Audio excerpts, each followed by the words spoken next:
What is going on, guys? It's Nick here, back with another rankings video. Wide receivers this time. I got the top 50. Top 50. I did 35 running backs. Haven't seen that video, go check it out. This video, same structure. I'm going to be going by the tiered rankings. Again, like last video, except for probably the first two tiers. Anyone in a tier, I could see an argument for a restructure of that tier. So if you say to the third, fourth tiers, anyone who's inside of that color, so the first tier is yellow, next one's blue, I could see moving. That's outside of the top two tiers, because at number 1 through 3, I think this is definite. Number 1, Antonio Brown. He's an absolute monster. Super consistent. Every single week, you can expect 15 points from Antonio Brown. All these rankings are going to be non-PPR, but you know what? In PPR, he's even more of a clear-cut number 1 because, I mean, he's an absolute monster. There's really no argument, in my opinion, for anyone besides Antonio. I mean, Julio actually catches less touchdowns than Antonio. I guess you could argue Odell just because of how amazing he started his first two seasons. But I think Antonio Brown, just the consistency factor, hasn't been injured, I don't believe, in a huge scoring offense with Bell back. I see him clear-cut number 1. Number 2, a guy that I think was being overlooked at the end of last year, in the year that he had. I mean, he had the exact same amount of yards as Antonio did. He just had less touchdowns. So I think another huge year from Julio. I mean, who else are you going to throw to in that offense? Every single play, Matt Ryan looks to Julio. Looks there early and often. He has a ton of catches, ton of yards. I guess just the touchdowns would be the one factor that Julio doesn't have over a guy like Odell that I have at number 3. But you know what? I think if you're going to get any of these guys, you should be very happy. I have them ranked 1 through 3 at this top tier. They are the clear-cut number 3, in my opinion, over these next guys in this blue tier and over any of the running backs. As you see in the right column, like I did with the running backs, I have my overall rankings as well through, I believe, 30. And then I just go through like 3rd, 4th, 5th round because I've only ranked the top 30 at this point. But, I mean, 1 through 3 right there in overall. And then you look at 4th overall and the 4th wide receiver is A.J. Green. I mean, all the guy does is catch 1,000 plus yards and 10 touchdowns. Plus Eifert's hurt this year. Plus they just lost Marvin Jones the outside. I mean, he's going to get so many targets. He gets overlooked a lot. I see him going in like the late 2nd round before in a mock draft. That's just crazy. I have him the number 4 overall player. And I don't see that changing. I mean, I don't think Bell will go ahead of him in my rankings just because in the overall rankings, obviously not wide receiver. I think Le'Veon is 5th, I believe, in my overall rankings with Todd Gurley right behind him.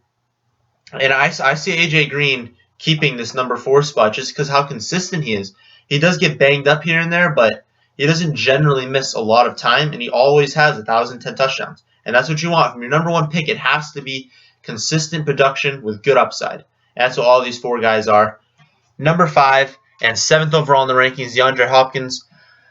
A case can be made for and against Hopkins at this spot. The 4 would be his quarterback play was awful last year. So many different quarterbacks couldn't really get a chemistry. Osweiler should get more consistent production than what he had last year. But you have to think with a better quarterback and a better running back, they're going to be up more, and they're not going to have to throw as much as they did, especially early last year. That's when he got the bulk of his production was early in the season last year. And more towards the end of the season where they're winning games, he didn't have as great of production. So when they were up, he didn't have as good as games as when they were down. And I feel like they're going to be up more this year, which is why you can make a case to lower him. But I think at 7 is a good spot for him. I wouldn't put him any higher, definitely, but I wouldn't put him. I don't think I'd put him any lower. Maybe you could argue some of these next 2 guys, because Alshon, I have him at 8, and that'd be 5th. No, that'd be 6th for wide receivers. I mean, he's an absolute target monster when he's healthy in that offense, because they lost Forte, they lost Bennett, and they don't have Marshall anymore. Like, they have no one else, I guess, Kevin White, but every single play he's going to be the number 1 option. and his defense is still terrible, so they're going to be down. They're going to be throwing a lot. I see him having a fantastic year if he can stay healthy. I would say him and the next guy, Dez Bryant, could make a case for going ahead of Hopkins by the start of the season. Because Dez, I mean, he gets so many touchdowns. He doesn't get as many of the yards, as many as the targets, but every time they're in the red zone, they just throw it up to Dez because no corner can jump with him. With the height and the leaping and athletic ability that he has, if they get into the red zone, just throw a jump ball to Dez and he comes down with it. So the touchdown production's always there. You got to be a little scared coming off the foot injury and the year they had last year. But before that, he'd been consistently producing lots and lots of touchdowns. So I like the rankings as they are just because I feel like Dez has more of a risk than those guys, but he has a lot of upside. So this whole tier, these first two tiers, everyone in here could be the number one scoring option. I mean, obviously, as you go lower in the rankings, you get to Jordy and Mike Evans, they have a less of a chance of being number one. But anyone in these top 7, they all have a chance to be the number one scoring wide receiver, and that's what you want in your first round pick. So the next guy, Jordy, he is getting older. He's coming off of the knee injury, but he's had a long time to come back from it because he did get hurt in training camp. Which I don't remember if it was training camp or preseason, but it wasn't even, the season hadn't started yet. So he's had a long time to recover, and he was dominant before that. I think Rodgers has a bounce-back year. The offense does better, and I think Jordy has a really good year. That's why I have him ranked 5th, right ahead of Mike Evans, another guy I'm huge on this year. He was a target monster last year, and you keep hearing me say that, target monster. You want guys with your first – I'd like 2 of these guys in these first 2 tiers on my team because they have so many targets that even when they have a down week or playing a bad matchup, the ball's getting thrown to them. And some of these guys later just don't get enough targets to be elite status. Anyone in these first 2 rounds, I mean, they could have a week where they have like 15 to 20 targets just because they're the only guy sometimes. Like Mike Evans he's really the only good guy because you could argue Vincent Jackson, Seferian-Jenkins, but Mike Evans is the only elite talent to throw to for Winston. And in an offense that is playing on a team with a terrible defense, you've just got to think that most of the time, late in the game, they're going to be down, and they're going to need to throw, and they're going to need to throw quick. Deep routes. I mean, Mike Evans, I think he's going to have a great year. If he can stay healthy again, you always have to say that. But there's really no one else to throw to. Vincent Jackson's honestly terrible. I don't believe in Doug Martin that much. I think Sims might take over that starting role. So Mike Evans, great pick here, rounds out that second tier. We go to the third tier. Allen Robinson. I've already released a video saying why I think Allen Robinson's going to be a bust. I'll just highlight it again. Basically, the defense is a lot better. Most of his production and most of Bortles' production last year came when they were trailing. I mean, they'd be down by like 15 points, and then Bortles will throw a pick, and they'd go, well, if we're ever going to catch up, we're going to have to chuck the ball. So that's where Allen Robinson got a lot of his production. And again, I know he's really good. If you watch his footwork, his route running, his hands, I mean, everything is great about him. It's just I don't think the opportunity is going to be there as much this year because they're going to be up a lot more than they were last year, and they have more running backs now to carry the rock when they're up to eat the clock down. So I think Ivory and Yeldon will be given the ball a lot more, and that's going to cut into his production. Next, Keenan Allen, wide receiver for the Chargers. And last year, he started off really, really good. He was having a bounce-back year from his off year the previous time. And I really think that he's the number one target, obviously, for Rivers. But with Gates getting another year older and also them having another year of the connection between Keenan Allen and Rivers, he just signed the big contract, so they believe in him. He's the cornerstone of their offense. Melvin Gordon's not that good. They're going to be down a decent amount because their defense also isn't good. I think he's going to have a lot of production, a lot of opportunity, and he could bust into that wide receiver 1 production really out of the gate of the year. So I think getting him at this value, I have him 16th overall, 11th overall wide receiver. I think at that value of someone you can probably get in the 3rd round as potentially, if you do wide receiver 0, your number 3 wide receiver, with a potential to be a number 1, I mean, that's a no-brain pick to me. Next is Amari Cooper, another great pick this year. I had trouble ranking Cooper and Allen. back to back. Cooper, I just think in his second year, you could see sometimes that the connection between him and Derek Carr wasn't there, like the chemistry wasn't there. I think in the offseason, he has another year to learn the offense, to get the connection down between him and Carr. I think he has the potential, again, like Keenan Allen, to be a number one wide receiver, which would a number one wide receiver meaning a top 12 by the end of the year. He had over 1,000 last year. I think he has potential to get like 11, 1,200, maybe 10 touchdowns, which could push him into that wide receiver one. He had games last year that were just fantastic, but then he had games where it was like 8 targets, no catches. So he is a risk a little bit if you draft him too high as like your wide receiver one. You don't want to do that. But again, at this spot, you go wide receiver 0, you get him as your number 3. Great value there. Next two guys, Marshall and Demaryius, I feel like they're very different. And although they both put up great years last year, and they have in the past, Marshall's a guy that he had a great year last year. He's a great talent, and a lot of things could be the same if Fitz comes back. Demaryius, everything seems like it's changing. I view him not as good as I used to. I think he's just soft. And he had Peyton Manning throw him the ball. Now he's going to have like Mark Sanchez or something. Like, he's not going to have a good quarterback. I honestly think that Emmanuel Sanders is a better wide receiver than Demaryius Thomas is. I don't think Thomas fights for the ball at all. I don't think he's very good. I think Marshall, talent-wise, is much better than he is. That's why I have him ranked higher.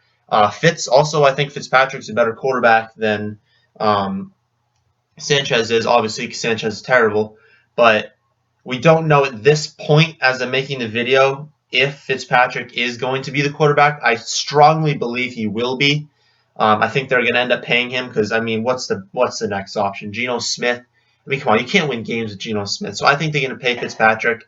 I don't think he's asking for that much money, so I think they'll pay him. I have him ranked ahead of Demaryius, and that rounds out the third tier of wide receivers. And now we move on to the tier. Everyone there I have ranked pretty much in order that I would put them in. I don't think you guys should change that too much. But you go to this next tier, and this is where I can argue anyone in this tier could be moved to the top of the tier. Then you go to the next tier, anyone in that tier can move to the top of the tier. I wouldn't move between tiers too much, but I do believe that these tiers, there's a lot more you can change. So starting at the top, Golden Tate. If he stays healthy for the whole year, is probably a lock for 100 catches. Calvin's gone, and you saw when Calvin was gone with him in the past 2 years when he was injured. Golden Tate had great weeks. He's good in the slot. He's not going to be able to run the number one routes, and that's something I don't think they're going to do. Remember Cobb last year? Everyone thought, well, when Nelson went down, Cobb was going to get all the touches, all the receptions, all the targets, and that's just not the case. He wasn't a number one receiver. That's the same with Golden Tate, I believe. He's not a number one, but I think they're going to throw Marvin Jones into those number one routes and keep Tate in a slot position, running the number 2, number 3 routes, being an option like that. It's kind of like Edelman. Edelman was the number one option for the Patriots, but LaFell ran number 1 routes, but Edelman ran those slot routes. He was still the number 1. You just can't run those outside routes. So I don't think Tate can run the outside routes. I think Jones is going to run all of those, and I think both of them are going to be productive, but Tate could definitely get 100 catches, and at this point in the draft, that's good value you're getting. And again, I have him 20th overall. You don't got to take him 20th overall. He goes a lot later than that in the drafts, it seems like. You can probably get him in like the 4th round, and I just have him ranked higher. And that's the thing with rankings. You have to match up rankings with ADP, in that if I have a guy ranked 15th and his average draft position is in the 5th round, you don't take him 15th, you take him a little bit before where the average draft position is. Because if you start reaching on players, eventually your team is more consistent of players in the middle rounds and not the elite talent. So I did my mock draft, I don't know if it was the last one or the one before, and I had the option of taking Alshon Jeffrey, who I believe I have ranked higher than Adrian Peterson. But I looked at the average draft position, I thought Adrian Peterson isn't going to be there in the 2nd round, whereas Alshon will be. So I took Peterson in the 1st and then Alshon in the 2nd, even though I have Alshon ranked higher. So these rankings are who I think is better, but you might have to reach for someone, not reach, but you might have to go for someone you have ranked lower and draft them before someone you have ranked higher just because of the value of the draft and how it works. So that's enough rambling for that. Next, Watkins. I have him as third round value. Again, I only ranked about the top 30, so that means he falls a little outside the top 30.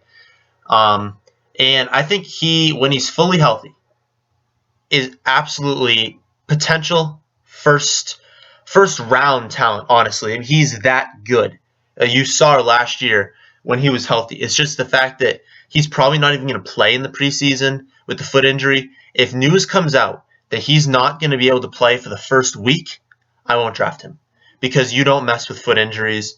They just affect a player so much. But if news comes out that he's fully healthy for week 1, I love him at this value. So you've got to look at what the news is at the moment that you're drafting, and you have to be wary that he has potential to be hurt for the first part of the year. And if you're drafting him as your number 1 receiver, which I don't recommend at all, I always recommend wide receiver 0, or running back 0, never wide receiver 0. I always recommend the running back 0 strategy of just taking wide receivers with your first 3 or 4 picks. If you do that, he'll be your number 3. He won't have to play at the beginning of the year. And if he does, and he does with like no injuries, then you basically just like won your league. If you can draft like Antonio, Amari Cooper, Watkins, and Watkins produces number 1 value, then you've done very good to start your draft. Next guy is Cooks. He did mediocre at the beginning of last year, and then he stepped it up towards the end. But that's basically what the whole Saints offense did last year. They started off awful, and then Breeze picked it up after he came off. It was like a rotator cuff injury or something like that with his shoulder. He picked it up towards the end. I think Cooks, another year with Breeze. You do have to be a little concerned with injury with him because he's so small, but they love throwing him little smoke screens, the deep routes.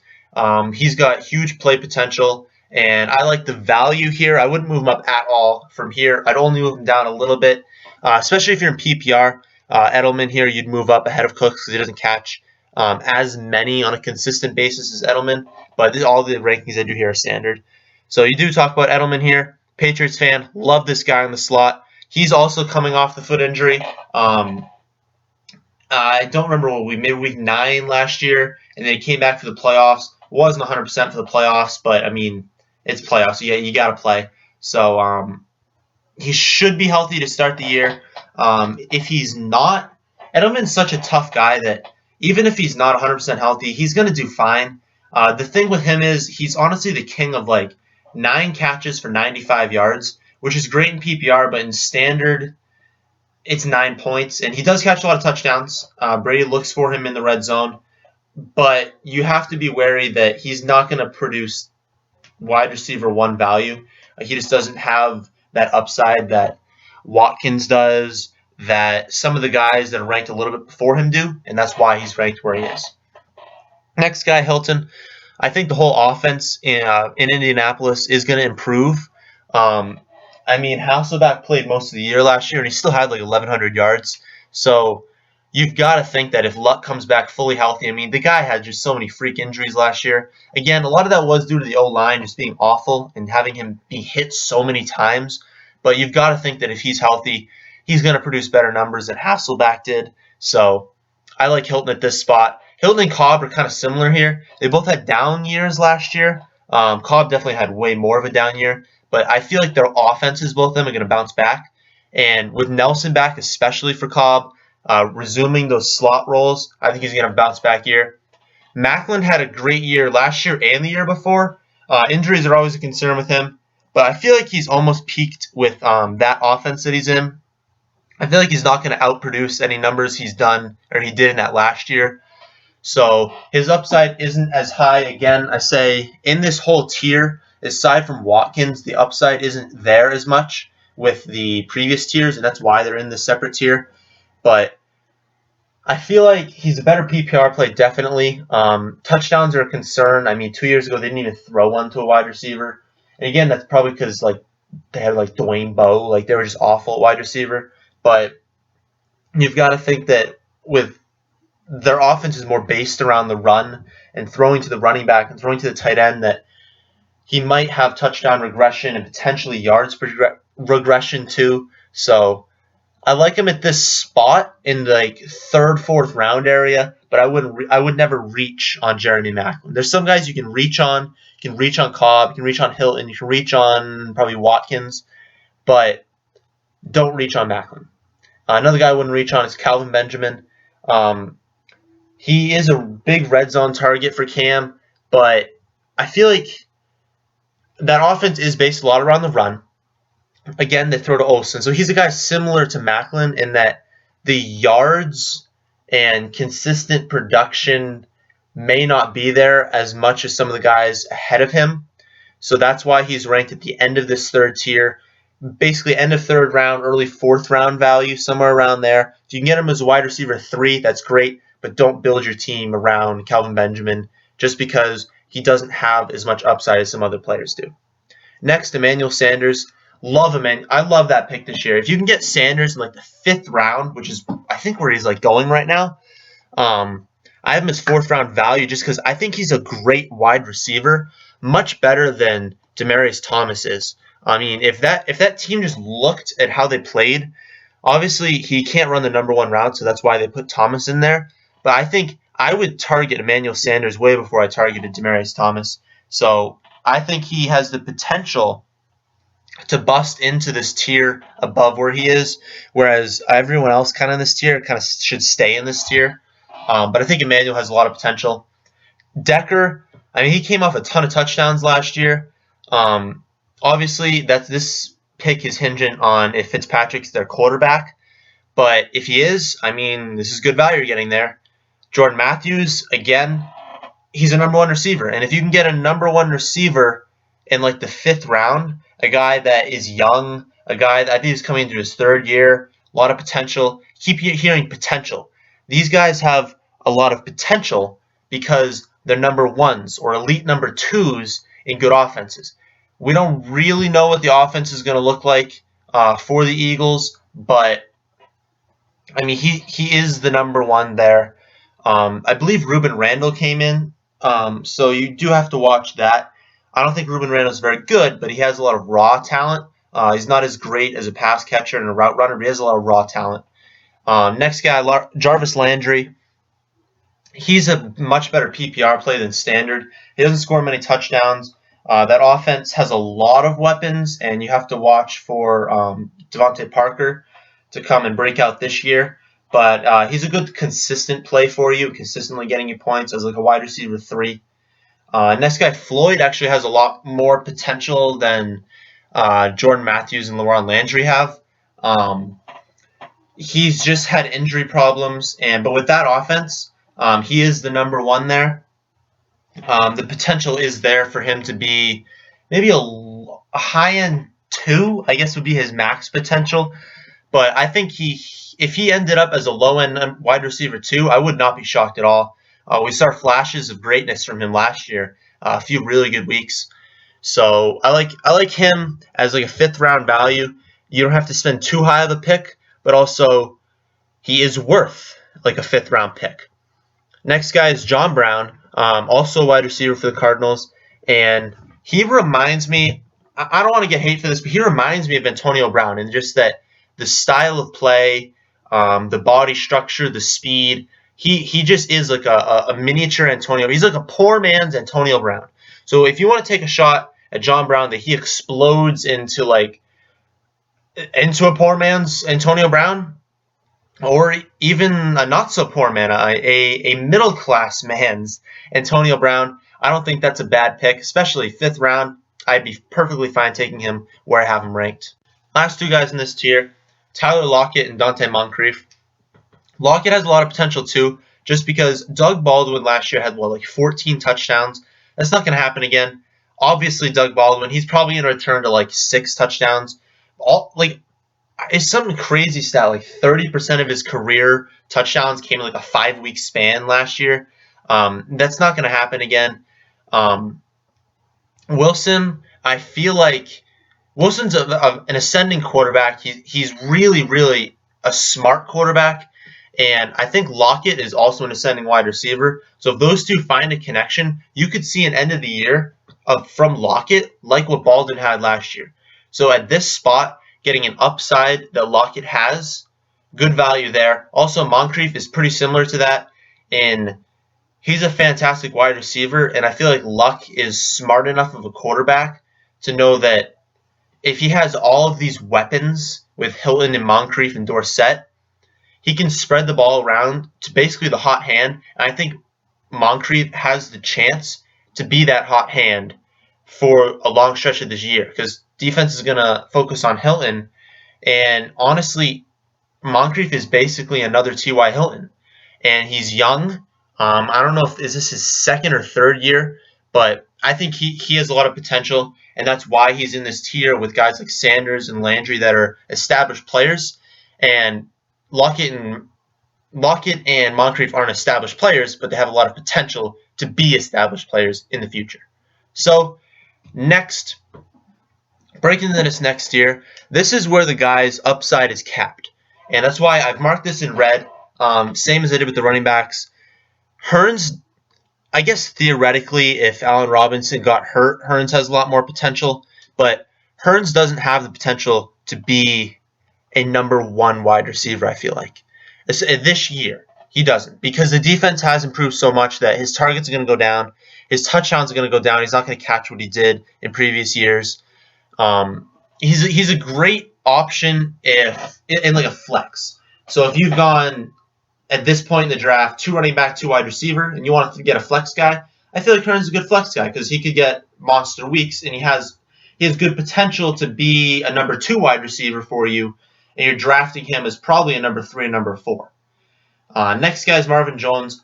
Their whole offense for Detroit has been restructured. I mean, everything's different. So that honestly favors him over Golden Tate, not to like outpace him in numbers, but in learning the offense. If both of them have to learn it new, he's coming into a new system. It's not as much of a detriment as it would be if the system stays the same. And I feel like he's going to run the number 1 routes, like I said earlier. Golden Tate is more of a slot guy and a number 2. He's a great number 2, and he could get 100 catches. But I feel like Marvin Jones running the outside routes, he's going to get a decent amount of touchdowns, I feel like. And at this point, great value there. Next guy, Devontae Parker, I think is also great value. Last year, he was hurt to start the year. He had a foot injury. And again, I say when people have foot injuries, they're just different. They're different players. So it took him a while to get into it. But then at the end of the year, he looked really good.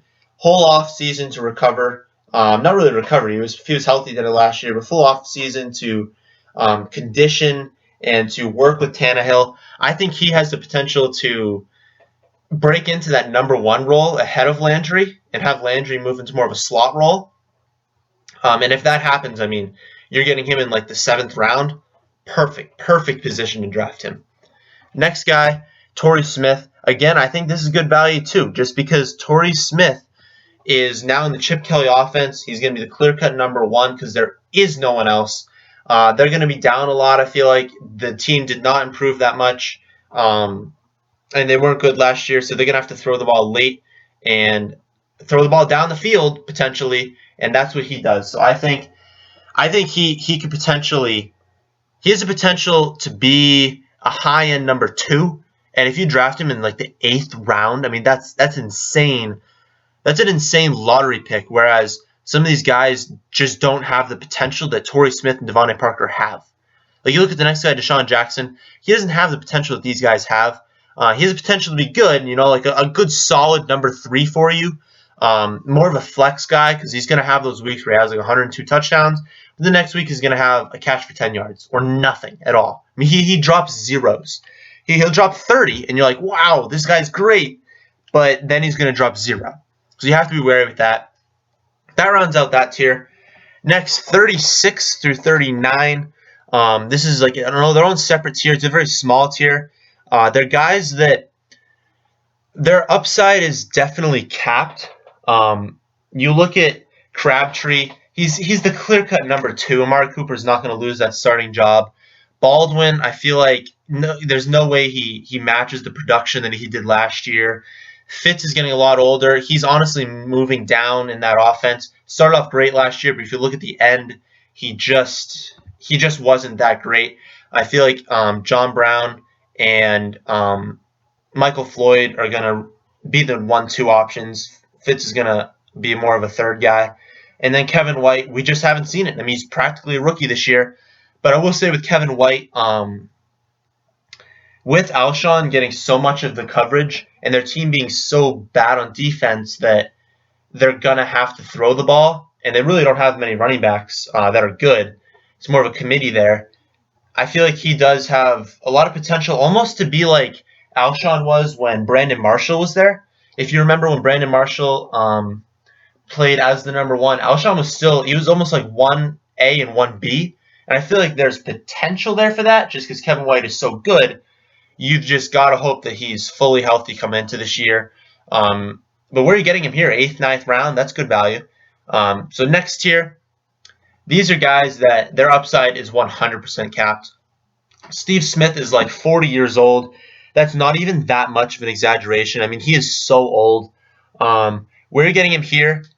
Basically, if I draft Steve Smith, it's in the hopes that the first 4 weeks he kills it, and then I trade him. I will take almost nothing because Steve Smith is going to get hurt. That's not like a thing you can really debate. At this age, Steve Smith's going to get hurt. And honestly, I think Kamar Aiken, if you look 2 spots below, he's a better value. I might move him ahead of Steve Smith just because he looked pretty good last year, and they don't really have like a clear-cut 1, 2, 3 there. So if Kamar right off the bat takes the number 1 routes, and if Steve Smith gets hurt, I think Kamar has a lot of potential to be very, very good. I skipped over Willie Snead. I will say that he looks like a good wide receiver, but there's just so many guys in that offense, and Cooks is like the number 1, really. They brought in another tight end, Kobe Fleener they brought in, and I believe they still have Benjamin Watson. So there's just a lot of weapons there, and I feel like Snead doesn't really have the skill set to be a breakout candidate there. I feel like what he did last year is basically what you're going to get upside for him. But, I mean, at this spot, you're really just throwing darts. I think I'm going to move Kamar Aiken actually ahead of Willie Snead just because Kamar has a lot more upside. And maybe even Dorial Green, the next guy I have here. He's the number 1. I believe he's the number 1 now ahead of Kendall Wright in that offense in Tennessee. They brought in DeMarco Murray to carry the load, plus they drafted Derrick Henry. I think DeMarco is definitely going to be the number 1 this year. Maybe Derrick Henry will in the future. But, I mean, Dorial, he's Calvin Johnson body structure. And if you're getting a Calvin Johnson body structure and a number 1 in offense in the 12th round, I think that's a very good pick. And, I mean, he's like your 5th wide receiver at this point. He doesn't even have to do good because you can only start 3 in most leagues. In my league, you can start 4 because there's 3 wide receiver spots and then a flex. But as your number 5, he doesn't have to produce until like the middle of the year, and I think he's going to start producing right away. So great value there. Ruben Randall's the next guy, new for the Eagles. He is another guy that he disappoints in that you watch him play, and he has the skill set to be great, but he just isn't. And it's unfortunate that happens. Maybe he'll be better in a different offense, but you just watch him play, and he's just not good. He's got the skill set and the body structure to be great, but he just isn't. And it's unfortunate, but I mean, when you're getting here towards like the Corey Coleman, Vincent Jackson, Stephon Diggs, I'll just list off the rest: Kendall Wright, Treadwell, and Benjamin. When you get to this part in the draft, it's basically a crapshoot.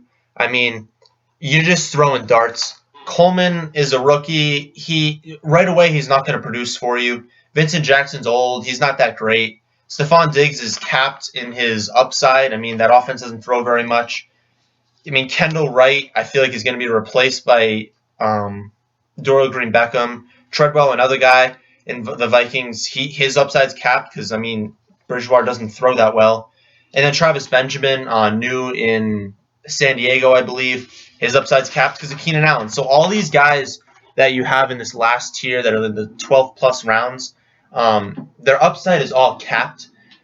But there's really no other options for you to go. Again, I like the wide receiver 0 strategy in that I don't have to draft these guys because I've filled up my wide receivers basically like first 4 picks. Then I took a couple running backs. Then I took maybe like 1 or 2 more wide receivers. Then at the end of the draft, I'm just taking running backs. So I don't have to take a shot on Ruben Randle because I drafted Antonio Brown, A.J. Green, and Alshon Jeffrey as my first 3 picks.